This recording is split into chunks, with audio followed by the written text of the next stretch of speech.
Okay. First off, I would just like to say thank you to Carl, Zach, and Nikki for letting me come back and talk. We were unanimous in saying that I could, so thank you for that. First off, I'd just like to say thank you for you three for throughout this year, because this is the last talk of the year. I need to say thank you. So if it wasn't for you three, Cocoaheads would have stopped during COVID-19. So thank you for continuing it. Good job. When we have an in-person event, the round of beers is on me. So thank you for that.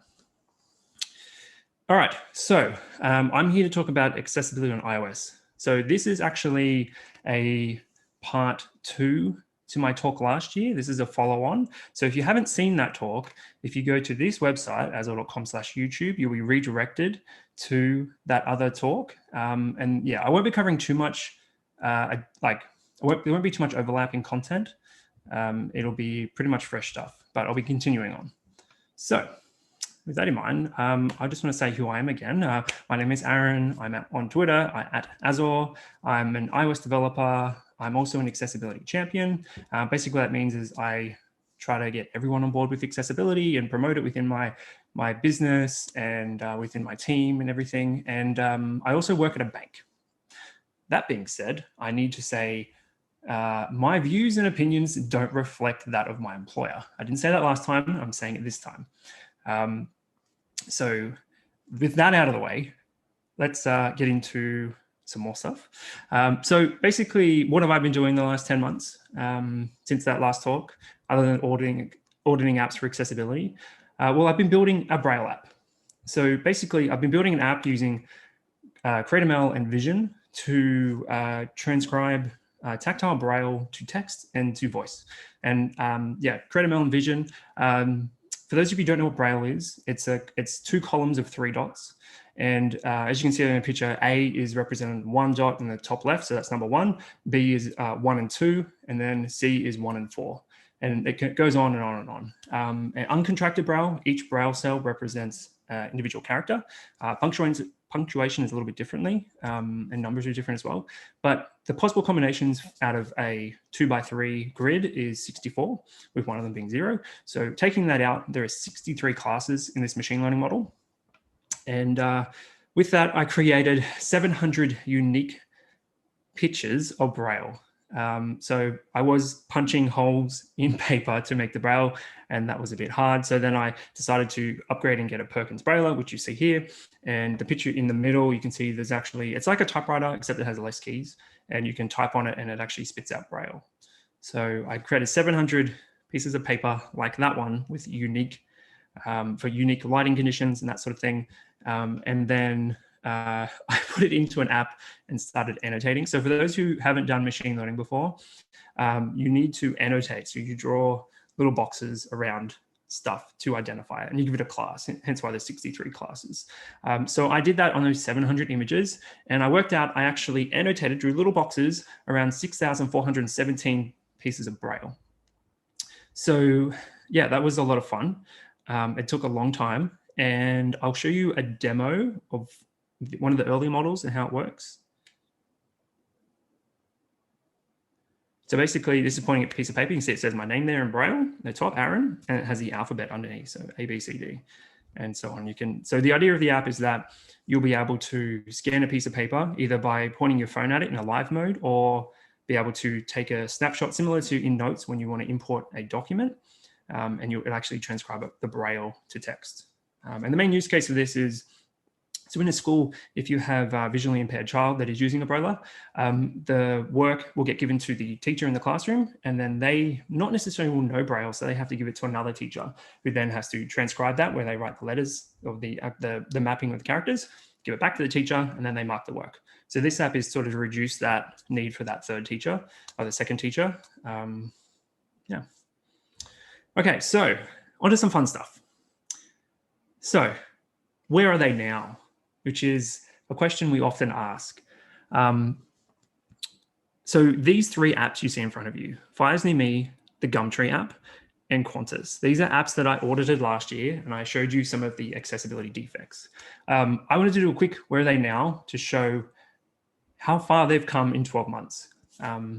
I know when I did the talk last year, I apparently caused some buzz inside of these companies because they got called out publicly to fix them, fix these problems. And let's just see how they're going. And if, Zach, can you just tell me if you're hearing the sound when I play this? Icon current location, button, possibly, location. Yeah, Icon map terrain, button. Cool. Okay. I can't actually hear it, but that's okay. Basically, what it's saying is there's no accessibility labels on those two buttons, the button in the bottom, the two buttons in the bottom left-hand corner, bottom right-hand corner, sorry. And there's no accessibility label. So I called that out last year, so that hasn't been fixed. So that's still broken. So let's move on to Gumtree. So Gumtree, I don't think I know anyone that works at Gumtree. Anyway. So let's see how they have gone in 12 months. Text, button, button, button, button, button. That sounds like fun. So that hasn't been fixed. So still broken. Let's see how Qantas are going. Membership card, button. Settings, button. Woohoo, we have a winner. We actually have someone who's fixed the problem. So that is fixed. Radar closed. Yeah, so that's all fixed for Qantas. They added accessibility labels for those buttons. Good job. Okay, so that was with that out of the way. Let's move on to the fun stuff of iOS 14. So there was actually quite a lot of accessibility, new accessibility stuff to come through on iOS 14. There wasn't a lot of new stuff for us developers to do, but there were a lot of, I guess, consumer features to be added in. So one of them is Voiceover Recognition. Basically, what this does is I'm assuming it's a whole bunch of machine learning models. There's an image one, a screen one, and a text recognition. And it will actually take the image or the text and put it into the model and spit out what it thinks. So I have the Photos app here, and I have a video which I'm going to play. So I've taken a photo of a coffee, Jim Beam, and a phone on the desk. You can see that there. So if I haven't added anything to this. All I have done is taken this photo, turned on voiceover recognition, and turned on screen descriptions, and then I'm just turning on voiceover and highlighting it. All photos adjustable. Live photo. The 15th of November. A cell phone, a glass of beverage, and other items on a table.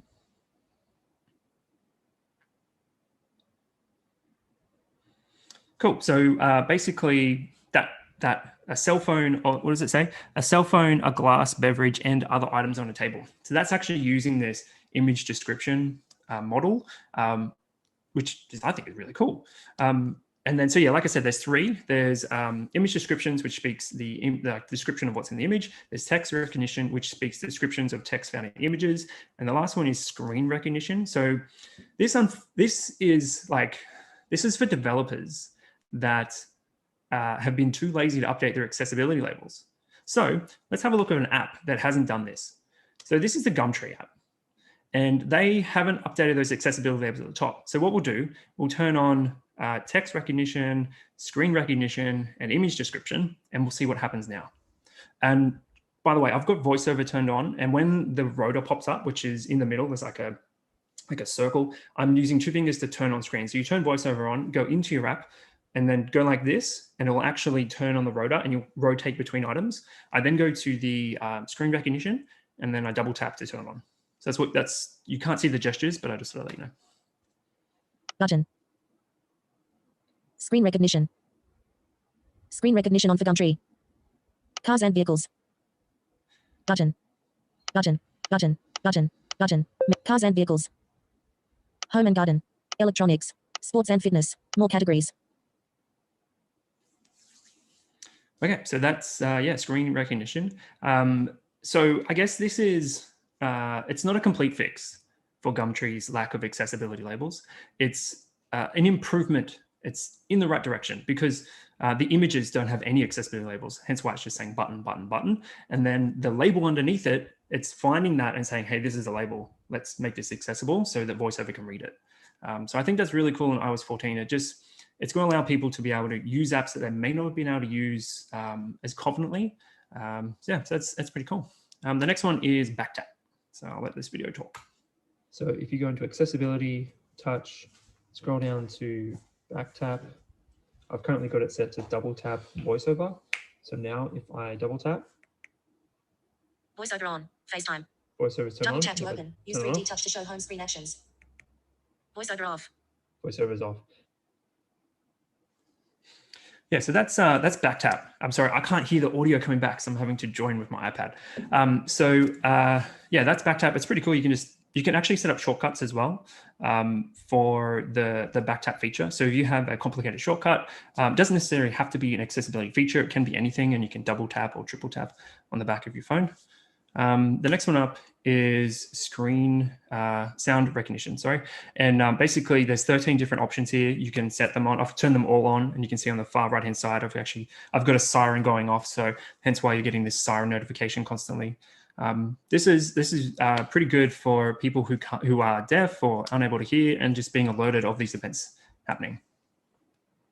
The next one up, which doesn't have any audio, but it's sign language in FaceTime.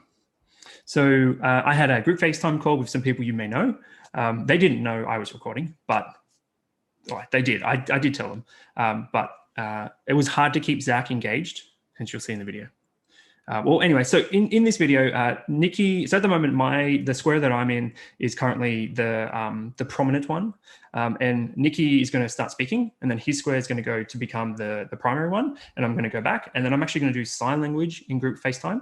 And then my square, and there's no audio on this, you can't hear it, but I'm not making any noises when I'm doing sign language, and it actually moves my square forward.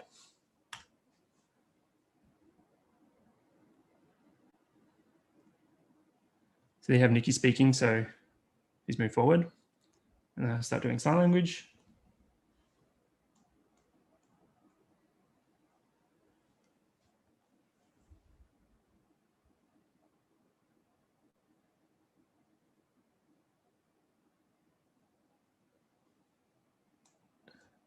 Okay.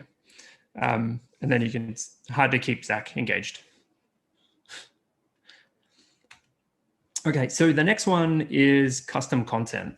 So basically what this one does is, that's actually really confusing. What this one does, it's for reducing the cognitive load for your users. So basically, let's turn that off, sorry.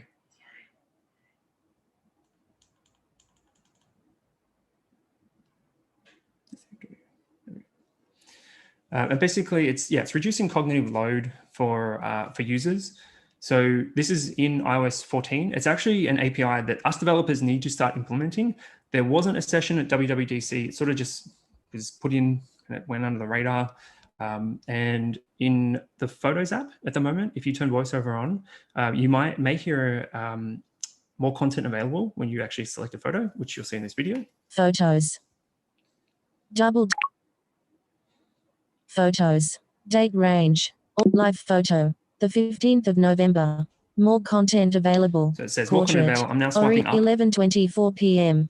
The 15th of November. Date. Portrait. So orientation. 11:24 p.m. Live photo. The 15th of November. The need for a Bottle. very long Wood accessibility processed. label. More Because content it's grouping available. items into separate title and values, and then it's up to the user if they would like to actually listen to that information.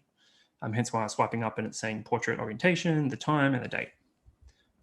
So I think it's a really good time to jump into some code. So I have a sample app here, and basically it's a list of bank accounts because I work at a bank. Anyway, and I've been given a defect. So the defect is that when VoiceOver is selecting a bank account, it's not reading out account number. As you can see down there in the caption panel, it's saying ACC no. So if we listen to that. Bank account 0, BSB 999999. ACC no. 1, 2, 3, 4, 5, 6, 7, 8, 9. $12,345. So it's not saying account Gotcha. number, it's saying ACC no. So how you would probably fix this is possibly on the cell in the self-read index, or maybe some other new iOS 14 way. You might actually set the accessibility label. So you would expand it out. So you have bank account, the index row, which is how we're currently, this is all hard coded just for simplicity. We then BSB. So for those of you who don't know, BSB stands for bank, state, branch. We then have our account number, and then we have our balance. So that's how you might fix it, maybe in a pre-iOS 14. Now, in iOS 14 and onwards, we're actually going to fix it in another way. So I guess this has this Bank fixed, account this is 0, fixed the defect, BSB. but has it actually fixed the defect? Because now we've actually made the accessibility label a lot longer. Account number So now it reads out 1, everything. 2, It says 3, account number, 4, 1, 2, 5, 3, 4, 6, 5, 7, 8, 0. and then it also has the balance. And then it says button. $12,345. So I don't know if this Button. is the best way of doing it. You might think it's fixed and you can close off that ticket, but it's not really fixed, because that's if you want to find out say the account balance for the last cell, but you don't, or for say bank account 4, but they're not in the right order, you'd have to listen to every single one to get that balance. So how do we fix this? So we changed our accessibility label. We by updating the bank account, just be the bank account name. We then extend our My Custom Cell class to conform to the AX Custom Content Provider protocol, and add in an accessibility custom content property. I know they're very long words, but basically what we're doing is we're separating each one of those labels into individual content items, and then putting them in an array to be returned to the cell, so that when VoiceOver reads it, it's either going to read all of it, or it's going to read the one individual item. And at this point, I've actually set the balance, because I consider the balance to be quite high. I've set the importance of that to high, and then we're returning an array. So let's see how this works. Oh yeah, also, if you would like to get the code for this, azure.com/CCH sample code, it's all in there. Okay, so let's see how this works now. So you can see down the bottom of the caption panel, we have bank account 0. Now, because I marked the balance as important, it's actually added it onto the end of the accessibility label, and then it says button, and then it says more content available. And that more content available is telling the user that you can swipe up or down to get additional content. So if we play it now, and then I'll also swipe up as well. Bank account 0, $12,345. Button. More content available. $12,345. Balance. 9999999. BSB. 1, 2, 3, 4, 5, 6, 7, 8, 9. Account number. So also just a caveat to this, I don't know if you noticed, but with the actual items that were added, they're set as a title and a value. But when VoiceOver reads them out, it actually reads the value before the title.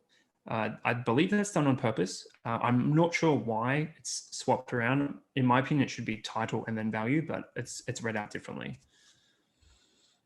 Okay, so next up, that's custom content.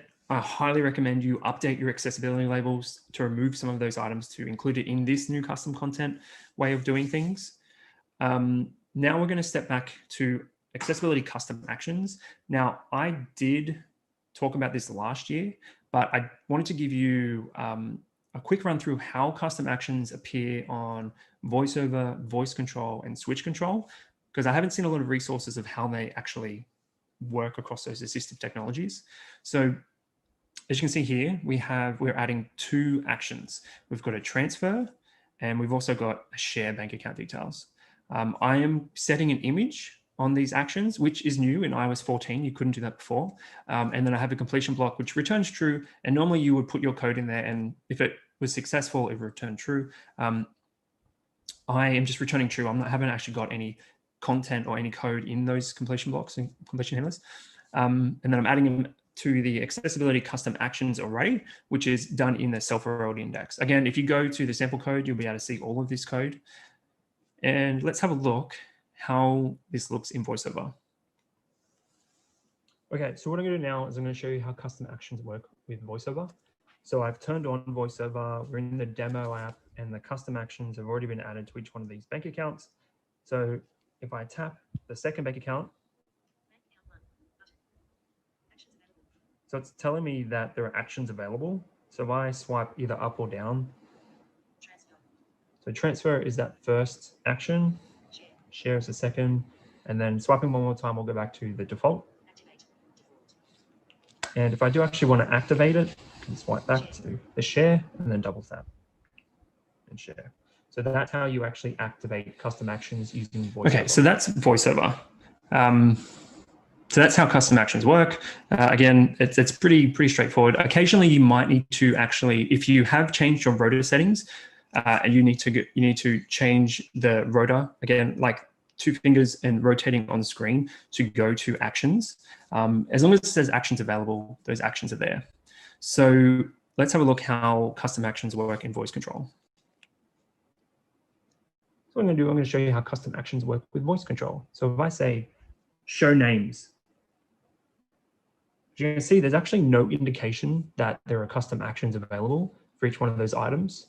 So it's just something to keep in mind when you are designing your user experience, that it's almost similar to the swiping function on a table view cell. It's not an obvious pattern unless you've used it before. So just keep that in mind. But you can still access custom actions. So if I say show numbers, show actions 4, 5. And so what it's just done is it's now showing my custom actions for bank account number 4, which is actually was number 5 on the list. And then I can just say tap 2. Tap 2.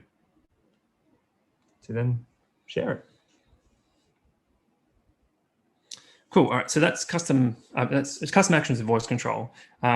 Just keep in mind that when you are adding custom actions to your cells, it's almost like the pattern when you have swipe to delete or swipe to edit. You need to educate your users because there is no visual indicator. There's no audio to say, hey, there's custom actions available when they're using voice control. So just keep that in mind. And so now let's have a look using the switch control, how custom actions. Again, these are the same custom actions being added and used on different technologies. Okay, so we're now going to look how switch control works with custom actions. So we have a 2-button switch here. The left button is set to go to the next item. The right button is set to select that item. So switch control has just gone to sleep. So if I press the white button here, it'll wake up and so we'll get our first bank account selected. If I press it again, it goes to the next item and so forth. Now, if I press the right button to select it, we can actually see the new custom actions we've added, and we can simply select that and then share. So essentially, that's how you share. Now, if we have a actually look, we can see that the images we've set on those custom actions, this is where they're being shown. So previously, before iOS 14, it would just take the first letter. And if you don't set an image, it will just take the first letter of your action and use that as the placeholder. Cool. Yeah, so that's switch control. So let's move on to VoiceOver. Now, since iOS 8, you can actually change the way VoiceOver pronounce your app name. For instance, this example here, I have an app which the product name is ABC123, but the way VoiceOver reads it out is ABC123. ABC123.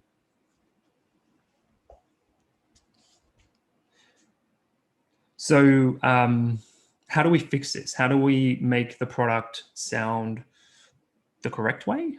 Well, we update the CF bundle spoken name property in your info plist file, and you can actually change it. So I've actually set it here as ABC123, and when we read this out with VoiceOver now, it sounds a little bit better. ABC123.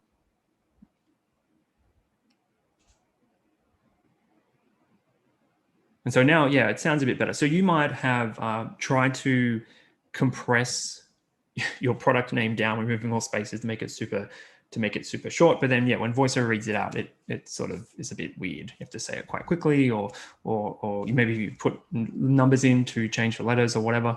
So yeah, this is probably a property that you'd want to update. An app that does currently do this in production, which you can download, is the Qantas app.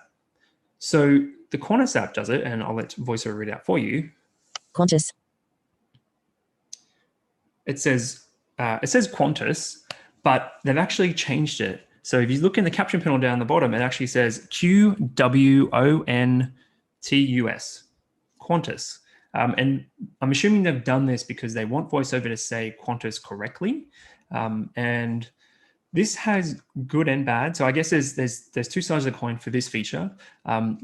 The bad side is when you use voice control and you say show names, it displays this weird name. So no longer does it have the nice Qantas product name.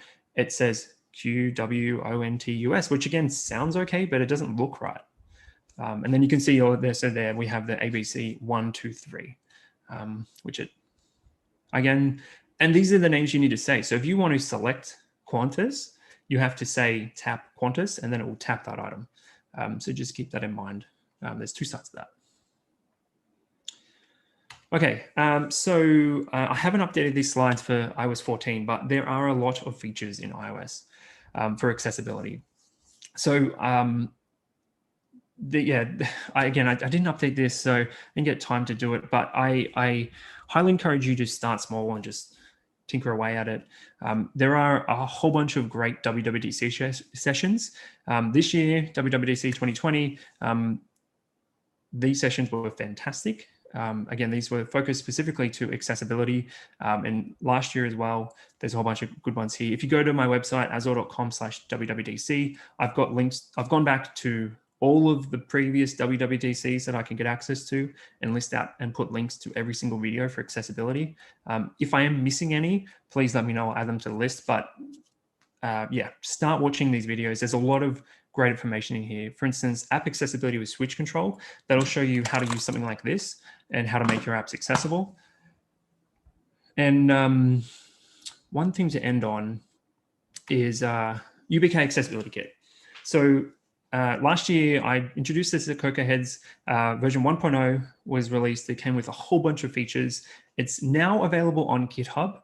At that link below, github.com/nab/Ubk Accessibility Kit, had a whole bunch of features. So you could swap colors, you could it'll get warnings for accessibility labels, for traits, for hints. You could generate accessibility reports by taking a screenshot, a whole bunch of stuff. Now, there's normally always a sequel. So in the next version, 1.1, I'm introducing a whole bunch more stuff. You can now do UI testing report generation. So when you take a screenshot and it generates a report, you can do that in UI testing now. It has Braille warnings. You can find duplicate labels. So for voice control, this will actually help you find those duplicate warnings and reduce errors when you're using voice control. There's spelling mistakes in accessibility labels, which is a pretty big one. If you're typing it out and hard coding it in Interface Builder and you make a spelling mistake, this will now tell you there's a spelling mistake. There's persistent settings now. So between running of your app for the accessibility kit, will actually save your settings so you don't have to keep changing that. Also added in font validation. So if you have specific fonts for your brand, you can add them in and it'll warn you when you're not using one of those fonts. There's also improved documentation and reports as well. Now I'm going to give you a quick demo of this new version. Let's please hold for one moment.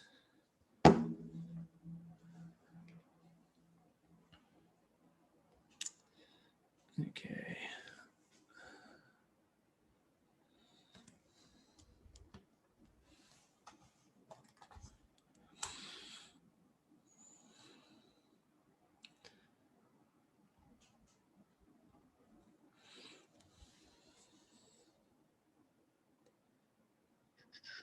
That's not the right one. Let's change that.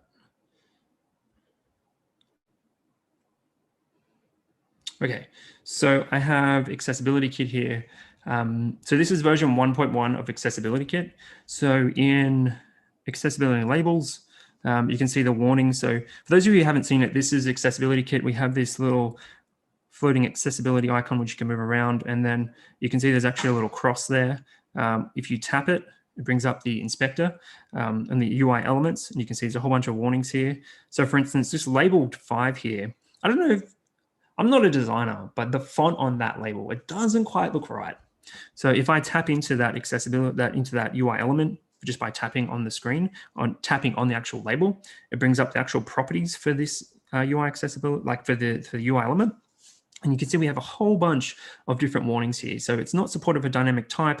It's missing an accessibility hint. There's a spelling mistake in the label, and it's also the wrong font being used.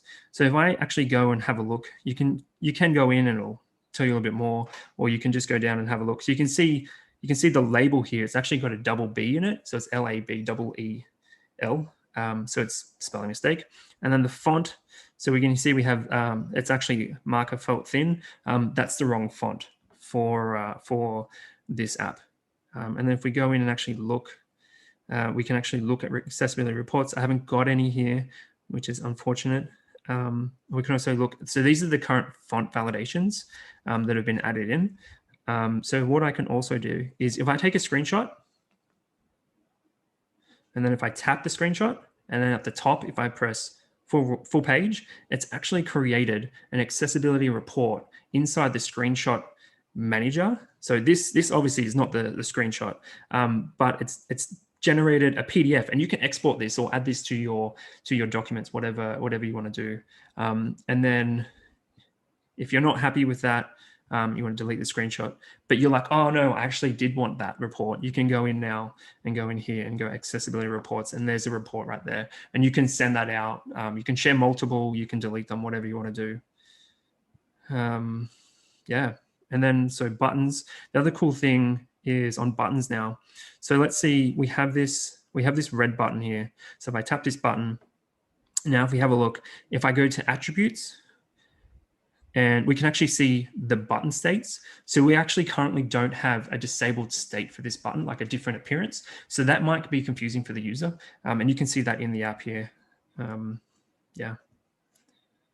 So that's pretty much Accessibility Inspector 1.1. Hopefully it'll be out before the end of the year. Yeah, so I'll switch back to slides.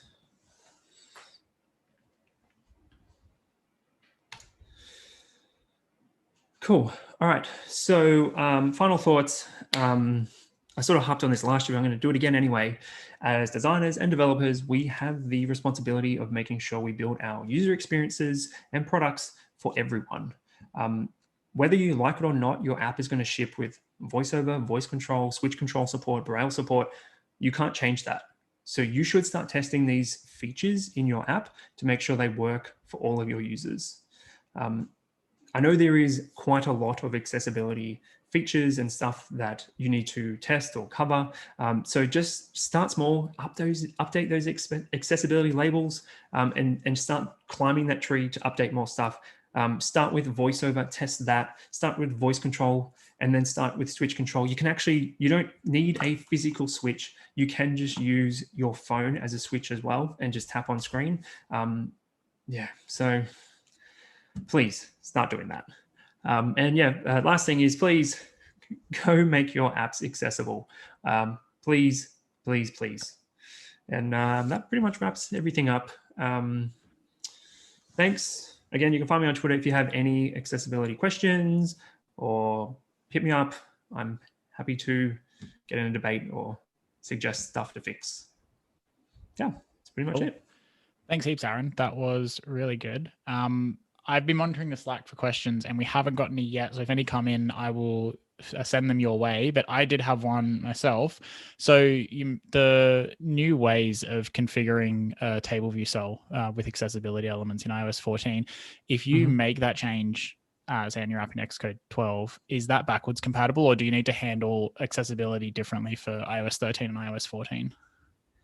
I believe you have to handle it differently because it was only built. I believe you have to handle it differently. Okay. Yep. Yeah. Yeah, that would be consistent with some of the new table view cell styles, that like the configuration styles you can do. But yeah, I wasn't sure for the accessibility. That's good to know. Yeah. Thanks. Cool. Yeah, just some people saying excellent talk, but we don't have any more questions at this point. So thanks heaps. That was awesome. It was a great follow on from last year. And that wraps us up for tonight, everyone. So thank you for joining. Thanks for joining all this year. It's been an interesting year. We've made it. But yeah, I hope everyone has a great Christmas break. And on behalf of myself, Nikki and Carl, thank you for joining us during this remote meetup. Thanks, Aaron, for talking tonight. And there will be a post-Zoom catch-up, which I'll post the link to in the Slack group in a few moments as well. So thanks, everyone, and have a good Christmas. And we'll see you in February.